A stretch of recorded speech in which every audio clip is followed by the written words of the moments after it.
زندگی یہ نہیں ہے کسی کے لیے، زندگی ہے نبی کی، نبی کے لیے۔ السلام علیکم ورحمۃ اللہ وبرکاتہ۔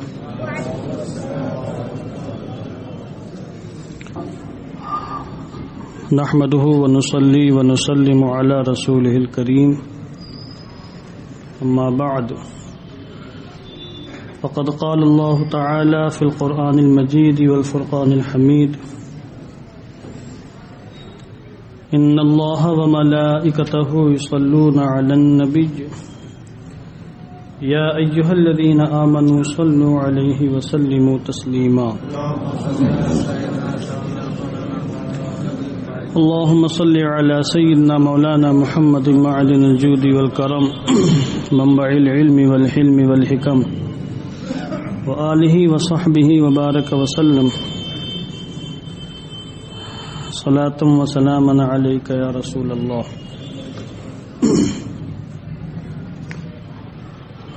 اللہ عز و جل کے فضل و کرم سے ہفتہ واری درس حدیث کی محفل میں شریک ہونے کی سعادت حاصل کر رہے ہیں۔ دعا کرتا ہوں کہ اللہ عز و جل ہم سب کی حاضری قبول فرمائے۔ مشکات المصابیح کی ایک حدیث پاک جس کا تعلق باب و صفت الصلاۃ سے ہے، پچھلے ہفتے میں نے بیان کی تھی، اور وقت کی قلت کی بنیاد پر اس کی پوری تفسیر، تشریح اور توضیح نہیں ہو سکی تھی۔ آج انشاءاللہ عز و جل اس کو مکمل کرنے کی میں کوشش کرتا ہوں۔ روایت تھی حضرت ابو حمید ساعدی رضی اللہ تعالیٰ عنہ کی، اور انہوں نے تقریباً 10 صحابہ کرام کی موجودگی میں آقا دو عالم صلی اللہ تعالی علیہ وسلم کی نماز پڑھنے کا طریقہ بیان فرمایا، اور یہ فرمایا کہ تم تمام لوگوں میں اس وقت سب سے زیادہ مجھے رسول پاک صلی اللہ تعالی علیہ وسلم کی نماز کا علم ہے کہ حضور علیہ الصلاۃ والسلام کس انداز سے نماز ادا فرمایا کرتے تھے۔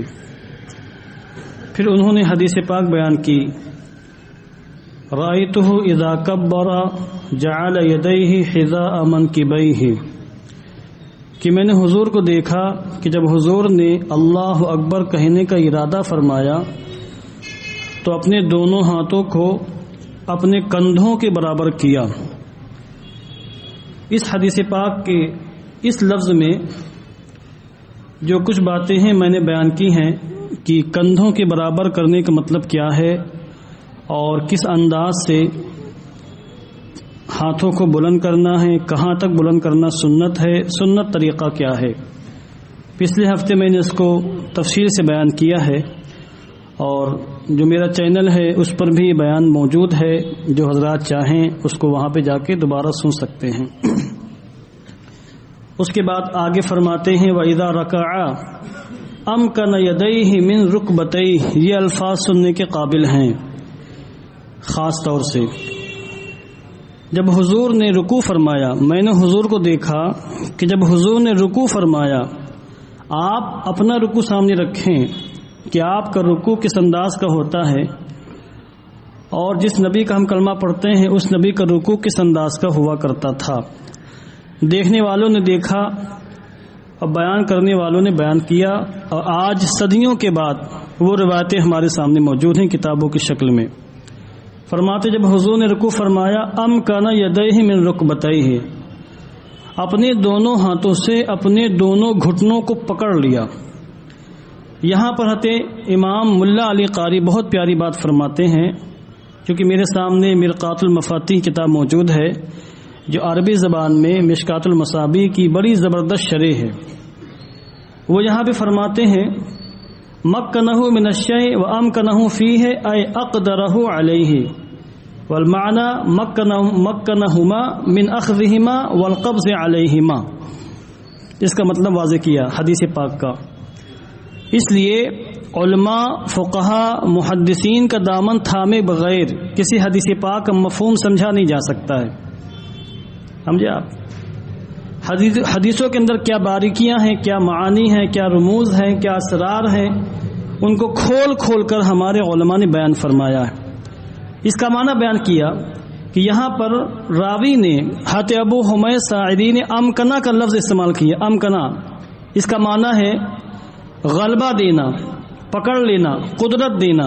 اب حدیث پاک کا مفہوم یہ ہوگا کہ حضور علیہ الصلوۃ والسلام نے اپنے دونوں ہاتھوں کو دونوں گھٹنوں پر غلبہ دیا، قدرت دی، یعنی دونوں ہاتھوں سے اپنے دونوں گھٹنوں کو آپ نے پکڑ لیا. یہاں سے مسئلہ معلوم ہو گیا کہ رکوع کرنے کا سنت طریقہ یہ ہے کہ انسان اپنے دونوں ہاتھوں کی انگلیوں کو پھیلا کر اپنے دونوں گھٹنوں پر رکھے اور اس کو پکڑ لے، مضبوطی کے ساتھ پکڑ لے. صرف انگلیاں گھٹنوں کو چھوئے نہ، صرف ہاتھ گھٹنوں تک نہ پہنچیں. کچھ لوگ رکوع کرتے ہیں تو ان کے ہاتھ صرف گھٹنوں تک پہنچ جاتے ہیں، بس گھٹنوں پر وہ زور نہیں دیتے ہیں. یا کچھ لوگ صرف چھو لیتے ہیں عورتوں کے طریقے سے، یہ بھی سنت طریقہ نہیں ہے. کچھ لوگ اپنے پیروں کو موڑ کے یوں رکھتے ہیں، پیر. کچھ لوگ اپنے ہاتھوں کو موڑ کر کمان کی طرح بنا لیتے ہیں. کچھ لوگوں کی پشت مکمل طریقے سے جھکتی نہیں ہے. تو یہ جو سارے طریقے ہم دیکھتے ہیں، مشاہدہ کرتے ہیں، رکوع کرنے والوں کا رکوع دیکھتے ہیں، تو افسوس ہوتا ہے کہ مسلمانوں کو اب تک رکوع کرنے کا طریقہ نہیں معلوم ہو سکا. دونوں پیر بالکل سیدھے ہوں، دونوں ہاتھ بالکل سیدھے ہوں، ہاتھوں کی انگلیوں کو پھیلا کر آپ دونوں گھٹنوں کو اس طرح پکڑیں کہ آپ کے ہاتھ ٹیڑھے نہ ہوں، پشت آپ کی مکمل ٹیڑھی ہو جائے، حتیٰ کہ اگر اس پر کوئی پیالہ رکھا جائے تو پیالہ گرنے نہ پائے. کچھ لوگ یوں ہاتھ رکھتے ہیں گھٹنوں پر ایسے، کچھ لوگ یوں کر کے رکھتے ہیں ہاتھ، کچھ لوگ بالکل یوں کر کے بالکل گھٹنوں کے بیچوں بیچ میں رکھتے ہیں، انگلیاں ساری ان کی نیچے ہوتی ہیں. یہ سارے طریقے خلاف مسنون ہیں. یہاں پر حضرت امام ملا علی قاری نے اس کے باقاعدہ وضاحت کی ہے. تو راوی فرماتے ہیں حضرت ابو حمید ساعدی کہ جب حضور رحمت عالم جان عالم نے رکوع فرمایا تو دونوں ہاتھوں کو اپنے دونوں گھٹنوں پر قدرت دے دی، دونوں ہاتھوں سے دونوں گھٹنوں کو پکڑ لیا، قبضہ کر لیا. اسی لیے آج جو جدید ہم لوگ عربی استعمال کی جاتی ہے، اس میں قبضہ اعلیٰ کا معنی ہوتا ہے گرفتار کرنا. قبضہ اعلیٰ کا معنی گرفتار کرنا ہوتا ہے، پکڑ لینا. جب کوئی پولیس والا کسی چور کو پکڑ لیتا ہے تو اس کے لیے قبضہ کا لفظ استعمال کرتے ہیں. یہاں پر ملا علی قاری نے جب اس کی وضاحت کی حدیث پاک کی تو والقبض علیہما کہا، یعنی دونوں ہاتھوں سے دونوں گھٹنوں کو حضور نے پکڑ لیا. ثم حصر ظہرہ، پھر حضور نے اپنی پشت انور کو ٹیڑھا کیا، بالکل آپ جھک گئے اس طریقے سے جس طرح میری انگلی. فَإِذَا رَفَعَ رَأْسَهُ، جب حضور نے اپنے سر کو اٹھایا رکوع سے، استوا، تو مکمل سیدھے کھڑے ہو گئے. کس طریقے سے کھڑے ہوئے؟ راوی کہتے ہیں حتی یعود کل فقار مکانہ، یہاں تک کہ حضور کے پشت انور کی تمام ہڈیاں اپنے مکان تک پہنچ گئیں. جو ہڈی جس مکان پر تھی وہ ہڈی اسی مکان پر پہنچ گئی، یعنی حضور رکوع سے مکمل سیدھے کھڑے ہو گئے اور اس طرح مستوی ہوئے کہ آپ میں ٹیڑھا پن نہیں تھا، بالکل سیدھے کھڑے ہو گئے. تو اس طریقے سے وہ لوگ عبرت حاصل کریں جو رکوع سے کھڑے ہوتے ہیں تو مکمل کھڑے نہیں ہو پاتے اور ڈائریکٹ پھر سجدے میں چلے جاتے ہیں. اطمینان سے کھڑے ہوں اور اس کے بعد اللہم ربنا ولک الحمد پڑھیں، اس کے بعد وہ رکوع سجدے میں جائیں. آگے فرماتے ہیں راوی حدیث فَإِذَا سَجَدَ، اور جب حضور سجدہ فرماتے ہیں. دیکھیے سجدہ نماز کی اہم ترین عبادت ہے. سجدے کے مزے انہی کو ملتے ہیں جو سجدہ صحیح ڈھنگ سے کرتے ہیں. وہ لوگ سجدے کے مزے لوٹتے ہیں اور سجدے کی برکتیں حاصل کرتے ہیں. روایتوں میں آیا ہے کہ آقا دو عالم صلی اللہ علیہ وسلم نے فرمایا کہ بندہ جب سجدے میں ہوتا ہے تو اپنے رب سے سب سے زیادہ قریب ہوتا ہے، رحمت الہی اس کو آغوش میں لے لیتی ہے. تو آپ اگر یہ چاہتے ہیں یا ہم یہ چاہیں کہ ہم رحمت الہی سے خوب قریب ہو جائیں تو سجدے بھی خوب کریں اور سجدے بھی صحیح ڈھنگ سے کریں، جس طریقے سے اللہ کے رسول نے سجدہ کر کے دکھایا اور سجدہ کرنے کا ہمیں حکم دیا. عظیم ترین عبادت ہے یہ. انسان ذلت کی انتہا تک پہنچ جاتا ہے سجدے میں. ذلت اور خود کو ذلیل کرنے کی جو حد ہے یہ حد سجدے کے اندر پائی جاتی ہے کہ انسان اپنی پیشانی جو جسم کا سب سے اوپری حصہ ہے، اپنی ناک جس سے انسان کی عزت وابستہ ہے، کہتے ہیں نا میری ناک کٹوا دی تم نے، ناک سے عزت کا تعلق ہے، ناک کٹوا دی، فلاں بہت اونچی ناک والا ہے، بڑی عزت والا ہے، تو ناک ہے، پیشانی ہے، چہرہ، اس سے انسان کی عزت کا تعلق ہے، اور انسان یہ اپنی ناک پیشانی کہیں رگڑ نہیں سکتا ہے کیونکہ اس میں ذلت توہین ہے، اور یہ غائب درجے کی ذلت ہے۔ یہ ذلت اگر کہیں آپ کو ظاہر کرنی ہے تو اپنے رب کی بارگاہ میں جس نے ہمیں عزتوں سے سرفراز فرمایا ہے، تو جو اپنے رب کی بارگاہ میں جتنا خود کو ذلیل کر لے اللہ اس کو اتنا ہی سرفرازی عطا فرماتا ہے، اتنا ہی اس کو عزت سے سرفراز فرماتا ہے۔ اس لیے سجدہ غیر اللہ کو جائز نہیں۔ سجدہ عبادت تو کفر ہے، انسان کسی کو خدا سمجھ کے سجدہ کرے اللہ کے علاوہ تو کافر ہو جائے گا، اور سجدہ تعظیمی کسی کی تعظیم میں سجدہ کرے، جیسا کہ بعض جاہل پیر لوگ اپنے کو سجدہ کرواتے ہیں، ان کا کام تھا کہ بندوں کو اللہ کی بارگاہ میں جھکاتے تو اپنی بارگاہ میں جھکانے لگے، وہ خود خدا بن بیٹھے، تو سجدہ تعظیمی بھی ناجائز و حرام ہے، اس کی گنجائش نہیں ہے۔ سجدہ کیسے ہو؟ راوی فرماتے ہیں فَإِذَا سَجَدَ، جب حضور سجدہ کرتے۔ اب یہاں چونکہ حدیث پاک میں اختصار ہے، میں نے آپ سے اس سے پہلے بھی کئی بار کہا کہ حدیث پاک کو جب محدثین روایت کرتے ہیں تو ان کا ایک اپنا انداز ہے روایت کرنے کا، ان کا ایک معیار ہے، کسوٹی ہے، اس کے اعتبار سے حدیثوں کو روایت کرتے ہیں۔ ایک ہی حدیث پاک کہیں آپ کو تفصیل سے مل جائے گی، کہیں مختصر ملے گی، کہیں بالکل شارٹ میں ملے گی، کہیں کسی حدیث پاک کا صرف ٹکڑا ملے گا آپ کو، وہی حدیث پاک کہیں بالکل ڈیٹیل سے ملے، تفصیل سے ملے گی آپ کو۔ تو محدثین نے اپنے اپنے انداز سے روایت کیا ہے، یہاں حدیث پاک میں اختصار ہے۔ راوی کہتے ہیں فَإِذَا سَجَدَ وَضَعَ يَدَيْهِ غَيْرَ مُفْتَرِشٍ وَلَا قَابِضِهِمَا، جب حضور سجدہ فرماتے تو آپ اپنے دونوں ہاتھوں کو اس طریقے سے رکھتے زمین پر کہ دونوں ہاتھ نہ پھیلے ہوتے نہ سمٹے ہوتے۔ اختصار میں نے کہا نا، یہاں پر گھٹنے کا ذکر نہیں ہے۔ اچھا آپ سجدہ کرتے ہیں تو کیسے کرتے ہیں؟ آپ تصور کریں آنکھیں بند کر کے نماز کیسے پڑھتے ہیں۔ رکوع سے اٹھتے ہیں، پھر اللہ اکبر کہتے ہوئے سجدے میں جاتے ہیں، پہلے گھٹنے آپ کے زمین پہ آتے ہیں، یہ دونوں گھٹنے پہلے آتے ہیں، اس کے بعد ہاتھ رکھیں گے آپ، اس کے بعد پیشانی ناک، اس کے بعد پیشانی، ناک کی ہڈی، اس کے بعد پیشانی، اور جب اٹھنا ہے تو اسی ترتیب سے اٹھنا ہے، پہلے پیشانی اٹھائیں، پھر ناک اٹھائیں، پھر دونوں ہاتھوں کو اٹھائیں، اس کے بعد گھٹنوں کو اٹھانا ہے۔ ہاں اگر کوئی معذور ہے، کوئی بوڑھا ہو گیا ہے، پیروں میں اس کی تکلیف ہے، تو اس کے لیے پھر رخصت ہے کہ پہلے ہاتھوں کو رکھے، پھر گھٹنوں کو رکھے، پھر وہ سجدہ کرے، اور اٹھنے میں پہلے گھٹنوں کو اٹھائے ہاتھوں پر زور دے کر، اور پھر وہ ہاتھوں کو بعد میں اٹھائے۔ اگر کسی کے ساتھ عذر ہے تو کوئی مسئلہ نہیں، اگر عذر نہیں ہے تو پھر یہ خلاف سنت ہے۔ سنت یہی ہے کہ پہلے گھٹنوں کو رکھیں، دونوں ہاتھوں کو رکھیں، پھر ناک کی ہڈی کو، اس کے بعد پیشانی کو، اور اٹھنے میں اس کے الٹا کرنا ہے، پہلے پیشانی اٹھانی ہے، پھر ناک، اس کے بعد دونوں ہاتھ، اس کے بعد دونوں گھٹنے۔ تو یہاں اختصار ہے، گھٹنے کا ذکر نہیں ہے۔ سجدہ حضور کیسے فرماتے تھے؟ دیکھیے، دونوں ہاتھوں کو بہت زبردست طریقے سے پھیلا دینا ایسے کر کے کہ آس پاس والے سجدہ ہی نہ کر پائیں، یہ تو بہت غلط بات ہے۔ میں نے کئی لوگوں کو دیکھا، اپنے ایریا میں بھی دیکھا، اور یہاں بھی کبھی کبھی ایسی نظر پڑ جاتی ہے۔ اگر آپ تنہا ہیں تو کوئی مسئلہ نہیں ہے، آپ جتنا چاہیں پھیلا دیں، مگر آپ جماعت میں ہیں تو پھر اغل بغل والوں کا بھی خیال رکھیں۔ ایسا نہ ہو کہ آپ ہاتھ پھیلا دیں، بغل والا انتظار کرتا رہ جائے کہ بھئی ہاتھ رہے تو ہم سجدہ کریں۔ اب ایسا بھی نہ کہ ہاتھ مکمل طریقے سے عورتوں کے طریقے سے سمیٹ لیں، یہ بھی مکروہ ہے، خلاف سنت ہے، اور ہاتھ کو بہت زیادہ پھیلانا یہ بھی خلاف سنت ہے۔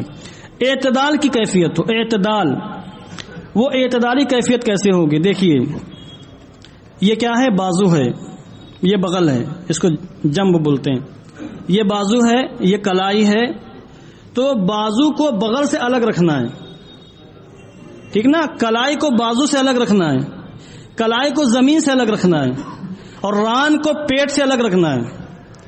یعنی اب کسی کا اگر پیٹ بہت زیادہ نکلا ہے تو وہ تو خیر معذور ہے، وہ تو الگ کر ہی نہیں سکتا، چونکہ اس کی ران پیٹ سے لگے گی، چونکہ چربی بہت زیادہ اس کی، اور زیادہ چربی ہونا بھی بہت نقصان دہ ہے۔ چربی کسی کی ہو تو نکالنے کی، گھٹانے کی کوشش کرے، ورزش کرے، محنت کرے، جسم کو مضبوط رکھے، جسم نشیط ہو، چستی والا پھرتیلا جسم ہونا چاہیے، بدن ہلکا ہو، جسم مضبوط ہو، توانا ہو، انسان پھرتیلا ہو، تو اس کی حدیث پاک میں بڑی تعریف آئی ہے۔ اس لیے حدیث پاک میں حضور نے فرمایا المؤمن القوی خیر من المؤمن الضعیف، طاقتور مسلمان کمزور مسلمان سے بہتر ہے. کمزور مسلمان کو ہر انسان دبا لیتا ہے اور طاقتور جو ہوتا ہے اس سے ہر انسان دبتا ہے. بہرحال میں عرض کر رہا ہوں اس انداز سے سجدہ کرنا ہے کہ آپ کی ران آپ کے پیٹ سے الگ ہو, آپ کی کلائی زمین سے اٹھی ہوئی ہو, کلائی بازو سے الگ ہو اور بازو آپ کے بغل سے الگ ہو. اس انداز سے سجدہ ہونا چاہیے. اور عورتوں کو اس کے الٹا کرنا ہے, ان کی کلائی زمین پر ہو, یعنی جتنا عورتیں سمٹ جائیں اتنا ہی ان کے لیے بہتر ہے, پردہ اتنا ہی زیادہ ان کے لیے. عورتوں کی نماز کا طریقہ الگ ہے, رکوع ان کا الگ ہے, سجدہ ان کا الگ ہے. ان کی نماز میں پردے کو اہمیت دی گئی ہے. ان کے جو جسم کے پارٹس ہیں, اعضاء ہیں, ظاہر نہ ہوں. اب مردوں کا سجدہ ہوتا ہے سرین اور بالکل اس کی جو کمر ہوتی اٹھی ہوئی ہوتی ہے. اگر عورتیں ایسا ہی سجدہ کریں تو بہت بھونڈاپن ظاہر ہوگا. یہ ان کی شرم و حیا کے خلاف ہے, یہ غیرت کے بھی خلاف ہے اور پردے کے بھی خلاف ہے. اب غیر مقلدین عورتیں مردوں کے طریقے سے نماز پڑھتی ہیں. ان کو ان کے گھامر بیوقوف علماء نے تقلید کا دامن چھوڑ کر ائمہ کلام کی مخالفت کرتے ہوئے حدیث کے ظاہر کو لے کر اپنی عورتوں سے کہا کہ نہیں کوئی الگ طریقہ تم لوگوں کا نہیں ہے. جیسے مرد نماز پڑھیں اسی طریقے سے عورتیں نماز پڑھیں. تو غیر مقلدین عورتیں, میں نے دیکھا تو نہیں کسی کو, البتہ سنا یہ ہے کہ غیر مقلدین عورتیں بالکل مردوں کے طریقے سے سجدہ کرتی ہیں. کتنا بھونڈاپن محسوس ہوتا ہوگا جہاں عورتیں اپنی کمر کو اٹھا کر سجدہ کرتی ہوں گی. تو آپ اپنے گھروں میں اگر دیکھیں کسی خاتون کو, رشتہ دار کو اس انداز سے نماز پڑھتے ہوئے تو آپ منع کریں کہ یہ طریقہ صحیح نہیں ہے. کسی موقع پر انشاءاللہ میں اس کو تفصیل سے بیان کروں گا.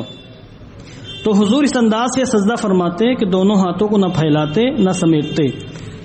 اب آگے بڑھتے ہیں. واستقبل باطراف اصابع رجلیہ القبلۃ, اور حضور اپنے دونوں پیروں کی انگلیوں کے کونوں کو, یعنی پور یہ تو خیر ہمارا ہاتھ ہے, سجدے میں پیر کی بات ہو رہی ہے, سمجھ لیجیے میرا پیر ہے یہ, تو یہ حصے جو ہیں اس کو اطراف بولتے ہیں. بالکل پیر کی انگلیوں کا اوپری حصہ, اوپر والا پور جو ہوتا ہے, تو اس کو حضور قبلے کی جانب فرماتے تھے. آپ سجدے میں جائیں تو دونوں پیروں کو اس طریقے سے موڑیں دبا کر, کہ کوشش یہ کریں کہ 10 انگلیاں آپ کی قبلے کی جانب ہو جائیں. آپ کا چہرہ قبلہ کی جانب ہے, دونوں ہاتھوں کے انگلیاں قبلے کی جانب ہے, آپ کی پیروں کی انگلیاں بھی قبلے کی جانب ہو, بلکہ کوشش یہ کریں کہ آپ کا دل بھی قبلے کی جانب متوجہ ہو جائے. یہ نہ ہو سر کہیں ہو پڑا دل کہیں ہو پڑا. اس طرح کی عبادت سے کیا فائدہ کہ آپ سجدے میں ہیں, دل آپ کا آپ کے آفس میں ہے, سجدے میں ہے دل دکان میں ہے, کمپنی میں ہے, گھر میں ہے, بیوی بچوں میں ہے. تو فریضہ تو ادا ہو جائے گا کسی طریقے سے, مگر مزہ نہیں آئے گا اور نماز کی برکتیں نہیں ملیں گی, ثواب سے محرومی ہے. تو اب ایک اہم مسئلہ, سجدے کے عالم میں کچھ لوگ پیروں کو مکمل کھڑا رکھتے ہیں. سجدے کی حالت میں ہمارے فقہ فرماتے ہیں کہ دونوں پیروں کے 3 انگلیوں کا پیٹ لگنا واجب ہے زمین میں. دونوں انگلیوں کی, دونوں پیروں کے 3 انگلیوں اور کم سے کم 1 انگلی کا پیٹ لگنا ضروری ہے, اس کے بغیر سجدہ نہیں ہوگا. در مختار وغیرہ کے اندر لکھا ہوا ہے, اگرچہ بعض علماء نے اس کے مخالفت کی ہے, مگر صحیح یہی ہے کیونکہ ہمارے اکابر علماء نے, جید علماء نے اس بات کو لکھا ہے کہ 1 انگلی کا پیٹ زمین پر لگنا یہ ضروری ہے, اس کے بغیر سجدہ نہیں ہوگا. ٹھیک نا, یعنی فرض ہے. تو حضور نے جب سجدہ فرمایا تو دونوں پیروں کی انگلیوں کی اطراف کو, کناروں کو یا پوروں کو قبلے کی جانب متوجہ فرمایا. اب رکوع بھی ہو گیا, سجدہ بھی ہو گیا, قیام بھی ہو گیا اور رفع یدین بھی ہو گیا. اب آگے دیکھیے, فَإِذَا جَلَسَ فِي الرَّكْعَتَيْنِ, جب حضور 2 رکعتوں پر بیٹھے یعنی قاعدہ اولا فرمایا. دیکھیے اگر 2 رکعت والی نماز ہے تو اس میں قاعدہ اولا نہیں ہوتا, ایک ہی قاعدہ ہے, قاعدہ اخیرہ. جیسے فجر کی نماز ہے اس میں ایک ہی قاعدہ ہے, قاعدہ نا بیٹھنا, 2 رکعت کے بعد بیٹھتے ہیں, اس کو قاعدہ بولتے ہیں. اور جو 3 رکعت کی نماز ہو جیسے وتر ہے, مغرب کی نماز ہے, اس میں 2 قاعدے ہوں گے. 4 رکعت والی نماز اس میں 2 قاعدے ہوں گے, قاعدہ اولا, قاعدہ اخیرہ. ہمارے یہاں امام اعظم ابو حنیفہ کے نزدیک پہلا قاعدہ یہ واجب ہے اور دوسرا قاعدہ فرض ہے. پہلے قاعدے میں تحیات پڑھنا واجب ہے اور دوسرے قاعدے میں بھی تحیات پڑھنا واجب ہے. ٹھیک نا, اتنا یاد رکھیے گا. یہاں بیٹھنے کا طریقہ کہ حضور جب بیٹھے پہلے قاعدے میں تو کس انداز سے بیٹھے, کہتے ہیں جلس علی رجلہ الیسری, حضور اپنے الٹے پیر پر بیٹھے, ونصب الیمنی, اور داہنے پیر کو کھڑا کر دیا جیسے ہم لوگ بیٹھتے ہیں. کہ دائنا پیر ہمارا کھڑا ہوتا ہے، اس کی انگلیاں قبلہ شریف کی طرف ہوتی ہیں، اور الٹا پیر بچھا ہوتا ہے، اس پر ہم بیٹھتے ہیں، اپنی سرین کو رکھتے ہیں، اپنے کولہے کو رکھتے ہیں، یہ تو ہم سب کرتے ہیں۔ اور امام شافعی بھی فرماتے کہ اسی طریقے سے کرنا ہے پہلے قاعدے میں۔ البتہ امام مالک فرماتے کہ نہیں، اس طریقے سے نہیں کرنا، پیر کو کھڑا کرنا ہے، الٹے پیر کو دائیں جانب نکال کر سرین کے بل بیٹھنا ہے زمین کے اوپر۔ ہمارے یہاں یہ ہے کہ نہیں، پیر کو بچھانا ہے، الٹے پیر کو اس پر بیٹھنا ہے، امام اعظم ابو حنیفہ کے نزدیک۔ امام مالک کے نزدیک قاعدہ اولا ہو چاہے قاعدہ ثانیہ ہو، سیدھا پیر کھڑا کرنا ہے، الٹا پیر دائیں جانب نکال کر جیسے عورتیں نکالتی ہیں، اور اپنی سرین کے بل زمین پر بیٹھنا ہے۔ امام شافعی فرماتے ہیں پہلے قاعدے میں اسی طریقے سے بیٹھنا جیسے ہم لوگ بیٹھتے ہیں، دوسرے قاعدے میں، آخری قاعدے میں دائیں پیر کو کھڑا کرنا ہے، اور پھر الٹے والے پیر کو دائیں جانب نکال کر کولہے کے بل بیٹھنا ہے۔ یہ کون کہتے ہیں؟ امام شافعی رحمہ اللہ فرماتے ہیں۔ ہمارا مسلک کیا ہے؟ ہمارے پاس دونوں طرح کی روایتیں ہیں، تو ہم یہ کہتے ہیں کہ 18 سے زائد روایتیں ایسی ہیں جن سے ثابت ہے کہ حضور قاعدہ اولا میں بھی اور قاعدہ اخیرہ میں بھی ایک ہی طریقے سے بیٹھتے تھے، دائنا پیر کھڑا کرتے تھے اور بایاں پیر آپ بچھاتے تھے، اس پر بیٹھا کرتے تھے۔ ہاں، جب آپ کی عمر زیادہ ہو گئی اور جسم کمزور ہو گیا یا پیر میں کچھ تکلیف ہو گئی تو آپ نے کیا کیا، آخری عمر شریف میں، بڑھاپا شریف میں آپ نے دائنے پیر کو کھڑا کرنا شروع کیا اور بائیں پیر کو نیچے نکال کر کولہے کے بعد بیٹھنے لگے۔ تو وہ تو عذر کی بنیاد پر ہے، آج بھی کر سکتے ہیں۔ اگر کسی کو تکلیف ہے، پیر میں درد ہے، اس پر نہیں بیٹھ سکتا، پیر میں عذر ہے، تو پھر وہ اپنے پیر کو دائیں جانب نکال کر کولہے کے بل بیٹھ جائے۔ حضرت علامہ مفتی احمد یار خان صاحب قبلہ نعیمی رحمۃ اللہ تعالی علیہ نے اس سلسلے میں جال حق کے اندر بہت اچھی گفتگو فرمائی ہے اور تقریباً 18 حدیثیں روایت کی ہیں ہماری تائید میں۔ بہرحال فَإِذَا جَلَسَ فِي الرَّكْعَةِ الْأَخِيرَةِ، جب حضور آخری رکعت میں بیٹھتے، قدم رجلہ الیسریٰ، تو اپنے داہنے پیر کو، بائیں پیر کو تھوڑا سا دائیں جانب آگے نکال دیتے، وَنَصَبَ الْأُخْرَىٰ، اور داہنے پیر کو کھڑا فرما دیتے۔ یہی امام شافعی فرماتے ہیں۔ ہمارا جواب یہ ہے کہ حضور کے بائیں پیر میں اس وقت کچھ تکلیف تھی، اس لیے حضور نے دائنا پیر کھڑا فرمایا تھا اور بائیں پیر کو نکال کر آپ کولہے کے پر بیٹھے ہوئے تھے۔ تو یہ حدیث ہماری مسلک کے خلاف نہیں ہے، اور فقہ حنفی کی تائید میں بہت روایتیں موجود، الحمدللہ آگے گفتگو آئے گی، ان روایتوں کو وہاں بیان کر دیا جائے گا۔ بس دعا کرتا ہوں کہ اللہ عز و جل ہم سب کو صحیح ڈھنگ سے رکوع سجدہ کرنے کی اور نماز کی برکتیں لوٹنے کی توفیق عطا فرمائے۔ وآخر دعوانا ان الحمدللہ رب العالمین۔